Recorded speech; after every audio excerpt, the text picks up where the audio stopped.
আমি মানে অসমৰ মানুহখিনি মূৰ্খ আমি ফটুৱা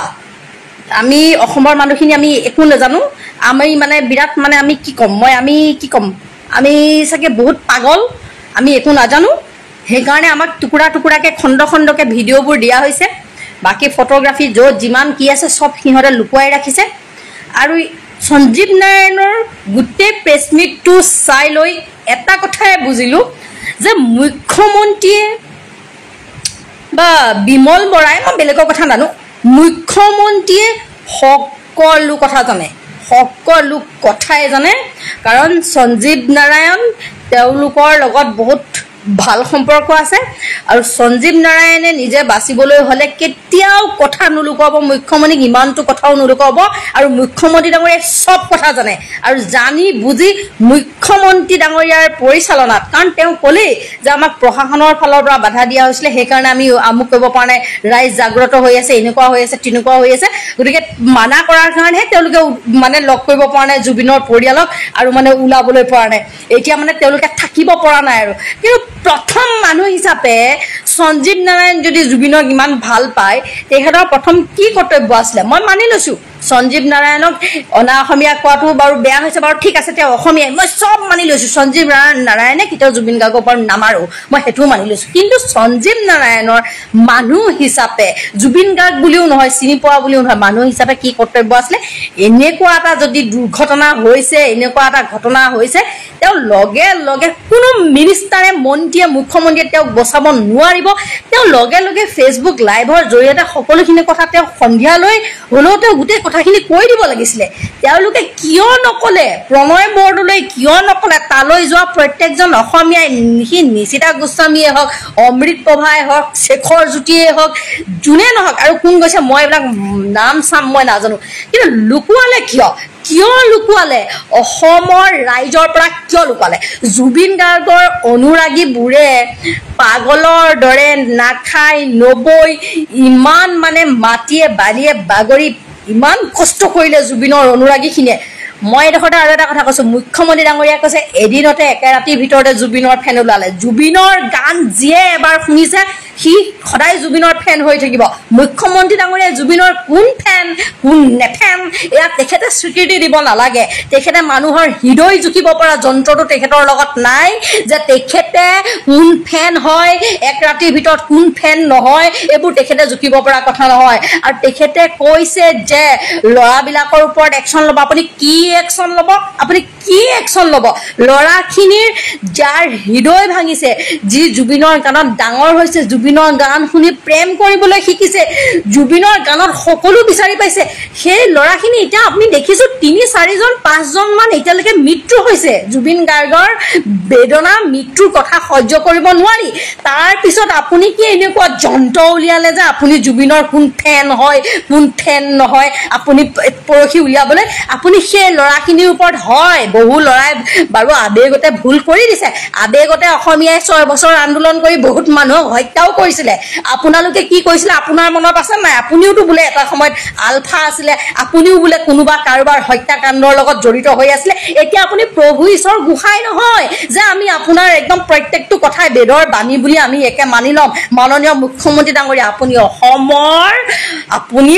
মানে প্ৰধান আপুনি গৰাকী হয় মুৰব্বী হয় আমি আপোনাৰ লগত কথা আলোচনা কৰিম আমি আপোনাক সব কথা জনাম আপোনাৰ আগত যদি সব কথা সঞ্জীৱ নাৰায়ণতে জনাইছিলে আপুনি কি অসমবাসীৰ আগত আপুনি জনাব নোৱাৰিলে আপুনি অসমবাসীৰ আগত জনাব লাগিছিলে প্ৰেছ মিট লৈ আপুনি সঞ্জীৱ নাৰায়ণক কাষত বহুৱাই লৈ আপুনি গোটেই কথাখিনি অন্ততঃ ক'ব পাৰিব লাগিছিলে যে প্ৰকৃত ধৰণৰ এনেকুৱা কথা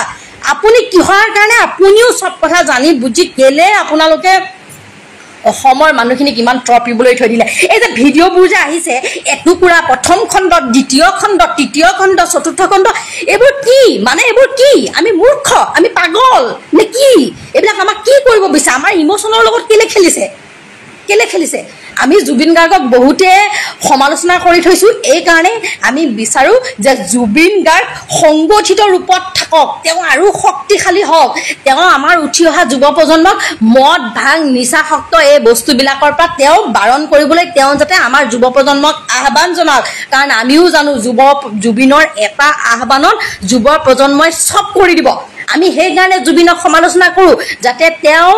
নিজক সুসংগঠিত কৰি তোলে তেওঁ মানে এটা মানে হেৰিয়াত যাতে তেওঁ গুচি যায় আমি সেইকাৰণে সমালোচনা কৰোঁ নহ'লে জুবিনক কোনোবাই বেয়া পাব পাৰে নেকি কোনটো মানুহ আছে যে জুবিন গাৰ্গক বেয়া পাব মাননীয় মুখ্যমন্ত্ৰী মহোদয় আমি জুবিন গাৰ্গৰ যোনটো ৰেবেল যোনটো তেওঁৰ বৈপ্লৱিক এটা সত্তা আছিলে তেওঁ নিজকে কয় যে তেওঁ লেফটিষ্ট ছ'চিয়েলিষ্ট এই এটা কথাই বুজি নাপালোঁ এই লেফটিষ্ট ছ'চিয়েলিষ্ট এই মানুহজন কেনেকৈ এই পুঁজিবাদী পাকচক্ৰটোৰ মানে লগত গৈ সোমালেগৈ শ্যাম কানু মহন্ত মই মানি লৈছোঁ সঞ্জীৱ নাৰায়ণ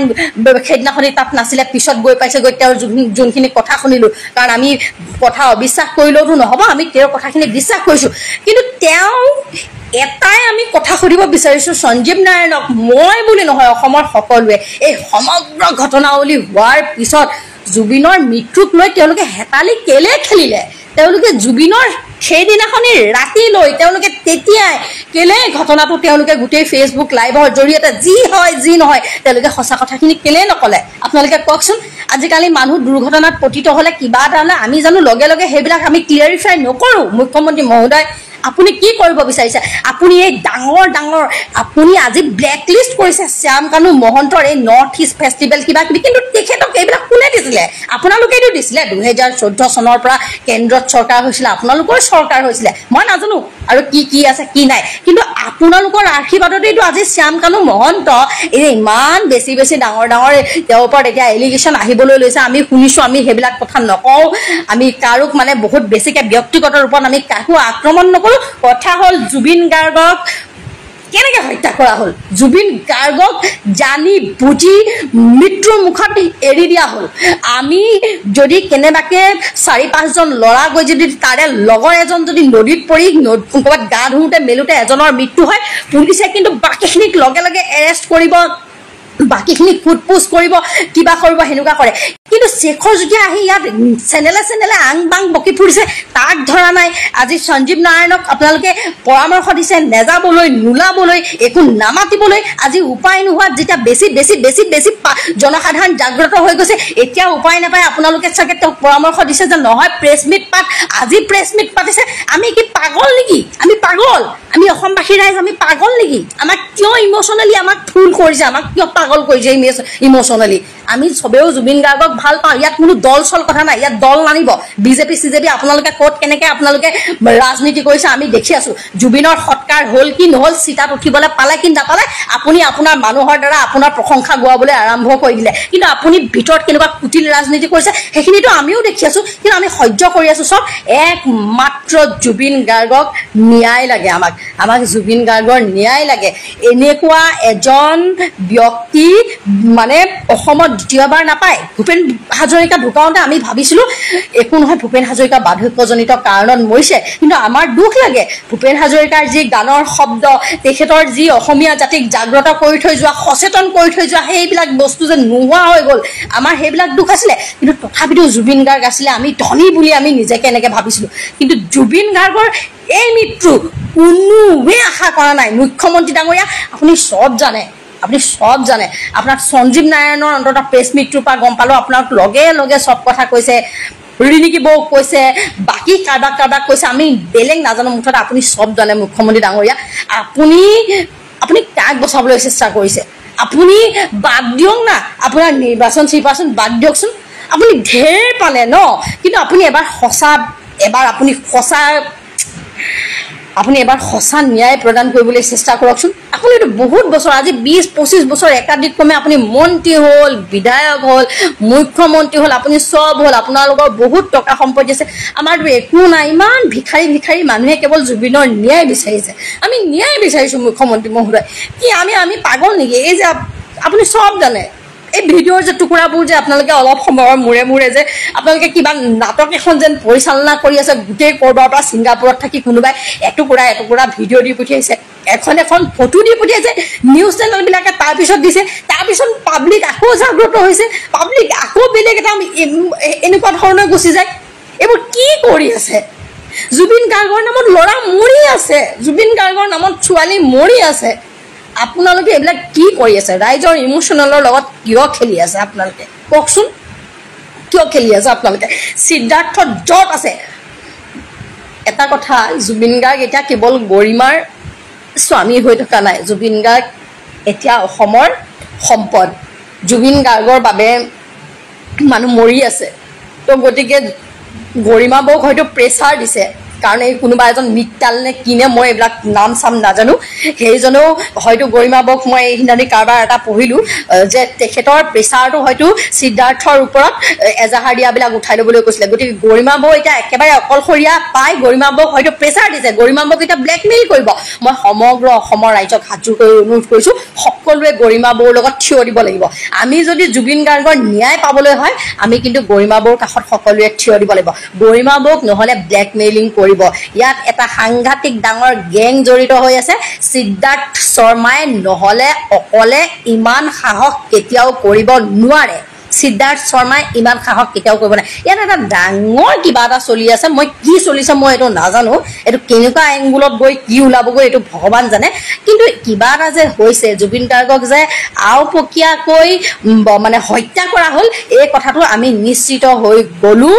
আৰু আইনে কি কয় নাজানো, মানে উচ্চতম ন্যায়ালয়ৰ কথাও আজিকালি বহুত কিবা কিবি নামানে। আৰু বহুত আমি দেখিলোঁ যে এইবিলাক মানে চন্দ্ৰচূড়ৰ ক্ষেত্ৰতো দেখিলোঁ, বহুত কিবা কিবি দেখিলোঁ। তো গতিকে মই আমাৰ হৃদয়ত এখন বিচাৰ আছে নহয় জানো বাৰু, আৰু এজন ঈশ্বৰ আছে, আমি ঈশ্বৰলৈ এৰিলোঁ, সাৰি কোনো যাব নোৱাৰে। কিন্তু আমাৰ সমগ্ৰ অসমবাসীৰ গোটেই মানুহৰ লগত যি ইম'চনেল গেম খেলিছে নহয়, টুকুৰা টুকুৰ ভিডিঅ' দি আজি এইটো দিছে কাইলৈ সেইটো দিছে, ই ক্ষমা নকৰে,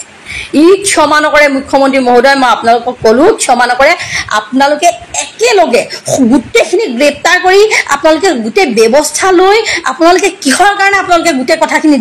জানি নিদিয়ে। আপোনালোকে জুবিন গাৰ্গৰ গোটেই কৰ্মকাণ্ডবোৰ মানে আপোনালোকে গোটেই কৰ্মখিনি মানে অন্ত্যেষ্টিক্ৰিয়ালৈকে সম্পন্ন কৰিলোঁ বুলি আপোনালোকক ক্ৰেডিট ল'বলৈ লাগে। আপোনাক কিন্তু ধন্যবাদ মুখ্যমন্ত্ৰী, ধন্যবাদ মুখ্যমন্ত্ৰী, আপোনাক ধন্যবাদ লাগে। আপোনাক মুঠতে চবতে প্ৰশংসাই লাগে। জুবিন গাৰ্গৰ কিন্তু আপুনি ন্যায় দিব পৰা নাই। আপুনি জুবিন গাৰ্গৰ ইনডাইৰেক্টলি হত্যা কৰাকেইটাক আপুনি এতিয়ালৈকে ধৰি পেলাই সোধপোছ কৰিব পৰা নাই। আপুনি বোলে চবতকৈ বোলে একদম পাৱাৰফুল মন্ত্ৰী, বোলে চিফ মিনিষ্টাৰ, বোলে আপুনি দেশৰ ভিতৰত আপুনি নিজে কয়। আপুনি যদি চিফ পাৱাৰফুলেই হয়, তেতিয়াহ'লে এই স্মৃতিত এও কৈ আছে নহয় যে ই সিদ্ধাৰ্থ শৰ্মা শ্বিলঙত আছে, ক'ত আছে, য'ত আছে নাজানো, আপুনি ধৰি আনিব কিয় পৰা নাই? আপুনিতো ধৰি আনিব পাৰিব লাগে। আমি বেলেগক নাজানো, আমি আপোনাকে জানো, কাৰণ আপুনি সৰ্বশক্তিমান। আপুনি সৰ্বশক্তিমান মুখ্যমন্ত্ৰী হয়, আপোনাৰ চব আছে, প্ৰশাসন যন্ত্ৰ আছে, টকা আছে, আপোনাৰ গোটেই চেনেল আছে, আপোনাৰ বহুত আছে, সেইটো আমি স্বীকাৰ কৰোঁ, আমি একদম স্বীকাৰ কৰোঁ, আপোনাৰ চব আছে। কিন্তু আপুনি কিয় এতিয়ালৈকে একো কৰিব পৰা নাই? কোনো এজনক পুলিচে এতিয়ালৈকে এৰেষ্ট কিয় কৰা নাই? চবতকৈ ডাঙৰ কথা সেইটো হৈছে। শ্যাম কানু মহন্তক আজি ইমানখিনি উঠালে কোনে? আপোনালোকেইতো উঠাইছে। আজি ব্লেক লিষ্ট কৰিলে কি হ'ব? আপুনি আজি জনসাধাৰণৰ জাগ্ৰত ৰূপটো দেখি আপুনি ভয় খাই ব্লেক লিষ্ট কৰিছে 2026 নিজেই কাষত কাৰণে। কিন্তু আপোনালোকে শ্যাম কানু মহন্তক উঠাইছে, সেইকাৰণে শ্যাম কানু মহন্তহঁতে এনেকুৱা ধৰণৰ কৰিব পাৰে। মস্ত এটা গেং আছে, গেং। আপোনালোকে কালিলৈ পৰহিলৈ আমি এনেকৈ সৰব হোৱাৰ কাৰণে আপোনালোকে আমাকো হত্যা কৰি দিয়ক, আপত্তি নাই। মানুহটো মৰিবই লাগিব এদিন, আমিও মৰিম। জুবিন গাৰ্গে যেতিয়া মৰিলে, জুবিন গাৰ্গে যেতিয়া সাৰি নগ'ল, আমি কি ভয় কৰিম নেকি? মাৰক, মাৰি দিয়ক। আমাৰ বদনাম উলিয়াব, কিবা কৰিব, আমাক হত্যা কৰিব, ক'ৰবাত ফচাই দিয়ক। আমি মৰিবলৈ ৰেডি আছোঁ, একদম ৰেডি আছোঁ। কিন্তু সঁচা কথাকেইটা কৈহে মৰি যাম। অসমৰ যুৱ প্ৰজন্মক মৰ্ম বেদনা বুজি পাবলৈ চেষ্টা কৰক। আপুনি পুলিচ প্ৰশাসনক লগাইছে, যুৱ প্ৰজন্মই ক'ত মানে অৱৰোধ কৰিছিলে, ক'ত অপ্ৰীতিকৰ ঘটনা কৰিছিলে, সেই যুৱকসকলক আপুনি পুলিচক ধৰিবলৈ আপুনি দায়িত্ব দিছে। কিন্তু আপুনি ধৰিব লাগে কাক? আপুনি যাক ধৰিব লাগে তাক ধৰা নাই। আপুনি কিন্তু সেই আৱেগিক যিকেইটা পোৱালি, উঠি অহা পোৱালি, সেই সৰু সৰু পোৱালিখিনি এতিয়াও ভুল শুদ্ধ বিচাৰ কৰিব পৰা হোৱাই নাই। সেই পোৱালিবিলাকে 30 বছৰ পাৰ হ'লেহে সিহঁতৰ মেচিয়ৰটো আহে। সিহঁতে এতিয়া আৱেগতে আছে, সিহঁতে আৱেগত থকা বাচ্চা হয়। আপোনাৰ ল'ৰাটো যেনেকুৱা, আপোনাৰ ছোৱালীজনী যেনেকুৱা, এই ল'ৰাখিনিও তেনেকুৱা। আপুনি যদি নিজৰ সন্তানৰ 1000 দুখ মাফ কৰিব পাৰে, আপুনি এই সন্তানখিনিৰ আপুনি কি দুখ মাফ কৰিব নোৱাৰে? তাকো কাৰোবাক ভাল পায় কাৰণেহে তেওঁলোকে তেনেকুৱা ধৰণৰ প্ৰতিক্ৰিয়া কৰিছে। আপুনি পুলিচ প্ৰশাসন লগাব আহিছে, আমি কি আপুনি কিমান ভয় দি আপোনালোকে ভাবুকি দি পেলাই আপোনালোকে ৰাখিব? আপোনালোকে চবকে ভাবুকি দি ৰাখিম বুলি ভাবিছে নেকি? আপোনালোকে নোৱাৰিব, কেতিয়াও নোৱাৰিব। আপোনালোকৰ পেটে ভয় আছে, আপোনালোকে নেপাল হ'ব বুলি আপোনালোকে পেটে ভয় খাই আছে। কিন্তু চোৰ ডকাইত মহা গুণ্ডাবাজ চিণ্ডিকেটৰ গোটেই চলাই থকা মানুহখিনি কোন হয়? আপোনালোকে কি ব্যৱস্থা লৈছে আজিলৈকে সিন্ডিকেট যে ইমান যে চলি আছে সাধাৰণ মানুহ যে তৰপি জীয়াই আছে আজি যে এইবোৰ আপোনাৰ এই বেলেগ বেলেগ মানুহে যে বেলেগ বেলেগ দুখীয়া মানুহক ঘৰ বনাই দিবলগীয়া হৈছে এইবোৰ চৰকাৰখনৰ কি দায়িত্ব নাই নেকি ক'বলৈ গ'লে এসোপা কথা আছে কিন্তু মই শেষত এটাই কথা কৈছোঁ আপুনি সব জানে মাননীয় মুখ্যমন্ত্ৰী ডাঙৰীয়া আপুনি আৰু পৰিচালনা কৰি নাথাকিব আপুনি মুঠতে এইবিলাকক এৰেষ্ট কৰক আৰু যোন যেনেকৈ যি হওক সি সিদ্ধাৰ্থ কোন হয় নাজানো ইয়াত এটা ডাঙৰ কিবা এটা আছে হয় টকা পইচাৰ গণ্ডগোল নহয় জুবিন গাৰ্গক বেলেগ কিবা কাৰণে জুবিন গাৰ্গে কিবা প্ৰব্লেম দিব পাৰে বুলি অদূৰ ভৱিষ্যতে কিবা এটা আহ্বান কৰি দিলে উল্টা পুল্টা হৈ যাব পাৰে বুলি ভাবি বহুত কিবা কিবি আছে বহুত কিবা কিবি গতিকে বিনম্ৰভাৱে অনুৰোধ জনাইছোঁ মাননীয় মুখ্যমন্ত্ৰী মহোদয় আপোনাক একদম আপুনি যাতে অসমৰ ৰাইজক আপুনি সকাহ দিয়ক আপুনি অসমৰ ৰাইজে কি বিচাৰিছে অসমৰ ৰাইজে বিচাৰিছে এই কালপ্ৰিতকেইটাক ধৰক তদন্ত কৰক বেলেগ একো বিচৰা নাই অসমৰ ৰাইজে আমাৰ সেইটোৱে আহ্বান অসমৰ ৰাইজৰ কথাবোৰ আপুনি শুনক পৰিস্থিতি বেয়া হৈ যাবলৈ নিদিব আপুনি ভাবি আছে পৰিস্থিতি বেয়া হওক দুটামানক জেলত ভৰাব আপুনি সেনেকা হোৱাটো বিচাৰিছে নেকি অসমৰ পুলিচ প্ৰশাসনক মই একদম সেলুট জনাইছোঁ জুবিন গাৰ্গক হেৰুৱায়ো তেওঁলোকে কান্দিও যেনেধৰণে তেওঁলোকৰ ডিউটি কৰিলে আমি অঞ্জন জ্যোতি শৰ্মা ডাঙৰীয়াক দেখিছোঁ এই ফেচবুকতে আমি ডিচিপি মৃণাল ডেকা ডাঙৰীয়াক দেখিছোঁ বহুত ভালকৈ ডিউটি কৰিছে মানুহক সন্মান কৰি তেখেতলোকে বহুত ধুনীয়াকৈ কণ্ট্ৰল কৰিছে আৰু বহু পুলিচ প্ৰশাসনৰ ব্যক্তি আছে বহুত ধুনীয়াকৈ পৰিস্থিতি হেণ্ডেল কৰিছে তেখেতলোকক সেলুট জনাইছোঁ হৃদয়েৰে তেখেতলোকক প্ৰণিপাত জনাইছোঁ তেখেতলোকে জুবিন গাৰ্গক ভাল পায় তেখেতলোকে কান্দি তেখেতলোকৰ ডিউটি কৰিছে সমগ্ৰ অসমৰ জনসাধাৰণে আপোনালোকে যেনেকৈ কৈছে তেনেকৈয়ে কোঅপাৰেট কৰিছে 3 কোটি জনসাধাৰণে কৰো বুলি ক'লে বহুত কিবা কিবি কৰিব পাৰে কিন্তু একো নাই কৰা নাখায় নবৈ অনিদ্ৰা অনিহাৰে বৰষুণত তিতি ৰ'দত শুকাই মাটিয়ে বালিয়ে শুই কেৱল তেওঁলোকৰ আবেগ জাহিৰ কৰিছে সেয়া তেওঁলোকক অপৰাধ বুলি মানি নল'ব মাননীয় মুখ্যমন্ত্ৰী মহোদয় আপোনালৈ অনুৰোধ থাকিল ধন্যবাদ আমাৰ প্ৰতিটো কথাত আপোনালোকে ৰাজনীতি দেখা নাপাব ৰাজনীতি কেতিয়াবা আমি কোনোবা সময়ত কৰোঁ কিন্তু কোনোবা সময়ত আমি ৰাজনীতি নকৰোঁ ৰাজনীতিৰ ঊৰ্ধত থাকি কিছুমান কথা ক'বলৈ চেষ্টা কৰোঁ যদি কিবা ভুল ক'লোঁ যদি অপৰাধ কৰিছোঁ বুলি ভাবে ক্ষমা কৰি দিলেও দিব কিবা ব্যৱস্থা ল'লেও ল'ব পাৰে নতুনকৈ এটা খবৰ আহিছে যে জুবিন দাই যিমান সৃষ্টি কৰিছিলে গান হওক বা যিয়ে হওক যিমান সৃষ্টি তাৰ পৰা যিমান ৰেভিনিউ আহে যিমান পইচা ইনকাম হয় তাৰ আধাখিনি এই মেনেজাৰ সিদ্ধাৰ্থ শৰ্মাই এতিয়াৰ পৰা পাব এটো কেনেকৈ সম্ভৱ হ'ল জুবিন গাৰ্গ মিউজিক LLP বুলি এটা প্ৰতিষ্ঠান আছিল যেটো ৰেজিষ্ট্ৰেচন কৰিছিলে তাত পাৰ্টনাৰশ্বিপ আছিল 3 জন মানে ইনিশিয়ালি 3 জন আছিল মই স্ক্ৰিনশ্বট লগাই দিছো টাৰছেম মিট্টাল জুবিন গাৰ্গ আৰু সিদ্ধাৰ্থ শৰ্মা কিন্তু পৰৱৰ্তী সময়ত এই টাৰছেম মিট্টালৰ নামটো তাৰ পৰা নোহোৱা হৈ গ'ল কেনেকৈ নোহোৱা হ'ল নাজানো কিন্তু ইয়াতে এতিয়া এক্টিভ পাৰ্টনাৰশ্বিপ দুজনে আছিল জুবিন গাৰ্গ আৰু সিদ্ধাৰ্থ শৰ্মা মানে যিকোনো তাৰিখত যদি জুবিন গাৰ্গ মানুহজন নোহোৱা হৈ যায় তেনেহলে আটাইতকৈ বেছি প্ৰফিট কাৰ হ'ব এই মেনেজাৰ সিদ্ধাৰ্থ শৰ্মাৰ মানে এতিয়া আমি যে জুবিন দাক হেৰুৱাই আমি যে দুখত যে গানবোৰ লগাই আছো ফেসবুকত ভিডিও এটা দি যে বেকগ্ৰাউণ্ডত মানে গান লগাই আছো ফেসবুক মিউজিকৰ পৰা বা ইনষ্টাগ্ৰামত আমি ইউজ কৰিছো বা ইউটিউব চেনেলত গৈ আমি জুবিন গাৰ্গৰ চেনেলত আমি কিবা এটা চাইছো তাৰ পৰা যিমান ৰেভিনিউ আহিব যিমান পইচা আহিব তাৰ আধা অংশ সিদ্ধাৰ্থ শৰ্মা হ'ব হেজন সিদ্ধাৰ্থ শৰ্মা যিজনৰ গাফিলতিৰ কাৰণে আমি জুবিন দাক হেৰুৱালো হেজন সিদ্ধাৰ্থ শৰ্মা যিজনৰ বিৰুদ্ধে ইমানখিনি FIR হৈ গৈছে ইমান মানুহে চিঞৰি আছে তথাপিও আজিৰ ডেটলৈকে সিদ্ধাৰ্থ শৰ্মাক কোনো ধৰণৰ মানে হোটপোচ কোনো ধৰণৰ মানে একশন লোৱা হোৱা দেখা নাই আপোনালোকে ভালদৰে চাব পাৰে এই লতাশিল পুলিচ ষ্টেচনৰ আন্ডাৰত এড্ৰেছটো দিয়া আছে হাউস নম্বৰ 233 নিয়াৰ লুইট নিবাস এনেকৈ এড্ৰেছটো ৰেজিষ্ট্ৰেচন কৰা আছিল আৰু তললে আপুনি চাব পাৰিব নম্বৰ অফ ডেজিগনেটেড পাৰ্টনাৰ্ছ আছে 2 জন মানে সিদ্ধাৰ্থ শৰ্মাই জুবিন গাৰ্গ মিউজিকৰ যিখিনি লয়্যালটি থাকে মানে জুবিন গাৰ্গৰ যিকোনো মিউজিক কোনোবা ইউজ কৰিলে বা কোনোবাই যদি গান এটা ৰিমেক কৰিছে কিবা কৰিছে মানে কভাৰ বনাইছে তেনেহলে তাৰ পৰা যিখিনি ৰয়্যালটি আহিব যিখিনি পইচা আহিব ৰেভিনিউ আহিব সেইখিনি আধা মানে সিদ্ধাৰ্থ শৰ্মাই লাভ কৰিব আৰু এতিয়া আমাৰ জুবিন দা নোহোৱাৰ পাছত যদি সেইখিনি গৰিমা বৈ যদি পাবলৈ হয় গৰিমা বৈ আধাহে পাব আধা সিদ্ধাৰ্থ শৰ্মাই লৈ গুচি যাব কিন্তু আমি এটো দাবী জনাইছো এটো সোনকালে বন্ধ হ'ব লাগে জুবিন দা জীয়াই থাকোতে হি